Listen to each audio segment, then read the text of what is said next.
இருக்கட்டும் இருக்கட்டும், அப்படியே வரட்டும். தம்பி அக்கா, நீங்க மட்டும் கொஞ்சம் அப்படி கண்ணு காணாம நடந்துங்க. எல்லாத்தையும் அடியோட மாத்தி அப்படியே ஒரு லெவல் பண்ணுறேன். ஆமா என்ன அப்பா கண்டா பயந்துகிட்டு ஓடுவியே. அப்பா இப்ப என்ன கண்டா பயந்துகிட்டு ஓடுறாரு. தம்பி, உங்களுக்கு இவ்வளவு தைரியம் எப்படி வந்துச்சு? அதெல்லாம் பெரிய கதை. மாமாது என்னது? என்ன மாமாதுன்னா? ஆமா தம்பி, நான் கூட கேட்கணும்னு நினைச்சுக்கிட்டே இருந்தேன்.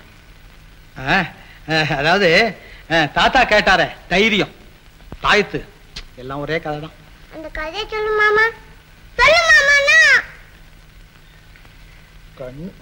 ஆமா, நான் ராத்திரியில தானே வீட்டை விட்டு வெளியே போனேன். மறந்து போச்சா தம்பி? பகல்ல விட்டுடுவோமா? இல்ல, நான் மறக்கல. நான் ராத்திரி வீட்டை விட்டு போனேன்னா நேரா சுடுகாட்டுக்கு போனேன். அங்க ஒரு பெரிய உருவம், மனுஷ பிசாசு, ஒரு சாமியார் அப்படி தோற்றமளிச்சார். அப்படியே பயந்து போயிட்டேன். அப்புறம் ஏய் மனிதோ, பயப்படுவது கோழைத்தனமடா, ஆண்மைக்கழக வீரம் அல்லவா? நீ குனிய குனிய குட்டுவாக, நீ குட்ட குட்ட குனிவாக அப்படின்னு சொல்லி இந்த பாயத்தை கையில் எடுத்து அப்படின்னு மந்திரம் சொல்லி அப்படி கழுத்துல கட்டினாரு. தாத்தா அடுத்த நிமிஷத்துல பாருங்களேன், என்ன அப்படி போய் நாரி போய் என்ன என்ன என்ன பலம் என்ன சொல்லு.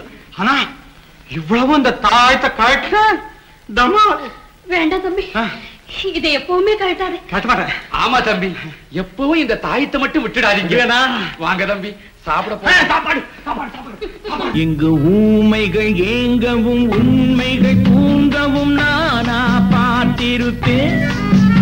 ஒரு கடவுள் உண்டு, அவன் கொள்கை உண்டு, அதை எப்போதும் காத்திருப்பேன். முன்பு இயேசு வந்தார், பின்பு காந்தி வந்தார், இந்த மானிடர் திருந்திட பிறந்தார். இவர் திருந்தவில்லை, மனம் வருந்தவில்லை, அந்த மேலோர் சொன்னதை மறந்தார், அந்த மேலோர் சொன்னதை மறந்தார்.